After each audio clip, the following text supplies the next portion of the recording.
Hello guys, അവിടെ പുതിയൊരു വീഡിയോയിലേക്ക് സാർ. അപ്പോൾ ഇന്നത്തെ നമ്മുടെ വീഡിയോ എന്ന് വെച്ചാൽ കേസ് നിങ്ങൾ തമ്മിലൊക്കെ കണ്ടുപോലെ തന്നെ ബംഗളൂരു FC പെരേഡേഴ്സിനെ കളഞ്ഞിട്ടുണ്ട്. അവരുടെ ടീമിൽ നിന്ന് ഒഴിവാക്കി.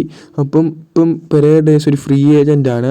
നമുക്ക് ആർക്ക് വേണമെങ്കിലും സൈൻ ചെയ്യാം. ഇപ്പം പെരേഡേഴ്സിനെ ബംഗളൂരു FC ടീമിൽ നിന്ന് കളഞ്ഞിട്ടുണ്ട്. എന്താണെന്നറിയത്തില്ല. ഒരു സൂപ്പർ സ്ട്രൈക്കർ തന്നെയാണ് പെരേഡേഴ്സ്. പ്രഷർ എന്നൊക്കെ പറഞ്ഞാൽ സൂപ്പർ പ്രഷറിങ് ആണ് ഗോൾ കീപ്പേഴ്സിൻ്റെ അടുത്തും പ്ലേയേഴ്സിൻ്റെ അടുത്തും. എൻ്റെ ഒരു ഒപ്പീനിയൻ വെച്ച് പറയുകയാണെങ്കിൽ ഒരു നല്ല സ്ട്രൈക്കർ തന്നെയാണ് പെരേഡേഴ്സ്. ഇനി പെരേഡേഴ്സ് കേരള ബ്ലാസ്റ്റേഴ്സിലോട്ട് തിരിച്ചു വരുമോ എന്ന് കാത്തിരുന്ന് കാണേണ്ട കാര്യം തന്നെയാണ്. വന്നു കഴിഞ്ഞാൽ പൊളിക്കും. എന്തായാലും സൂപ്പറായിരിക്കും പെരേഡേഴ്സ് കേരള ബ്ലാസ്റ്റേഴ്സിലോട്ട് തിരിച്ചു വരുവാണെങ്കിൽ. എൻ്റെ ഒരു ഒപ്പീനിയൻ പറയുവാണെങ്കിൽ ജീസസിനെക്കാട്ടിലും ഒരു സൂപ്പർ സ്ട്രൈക്കർ തന്നെയാണ് പെരേഡേഴ്സ്. പ്രഷർ ചെയ്താലും ഗോൾ അടിക്കാനും ജീസസിനെക്കാട്ടിലും നല്ല പെരേഡേഴ്സ് തന്നെയാണ്.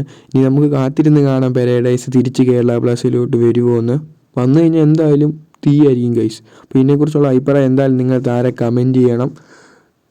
എന്തായാലും ഏതെങ്കിലും ഒരു സ്ട്രൈക്കർ പോകുമായിരിക്കും. അതിന് പകരം പെരേഡേഴ്സിനെ കൊണ്ടുവരുവാണെങ്കിൽ നല്ലതാണ്. നിങ്ങളുടെ അഭിപ്രായം എന്തായാലും താരം കമൻറ്റ്. വീഡിയോ ഇഷ്ടപ്പെട്ട ലൈക്ക് ചെയ്യണം, share, subscribe, dance watching. Bye guys.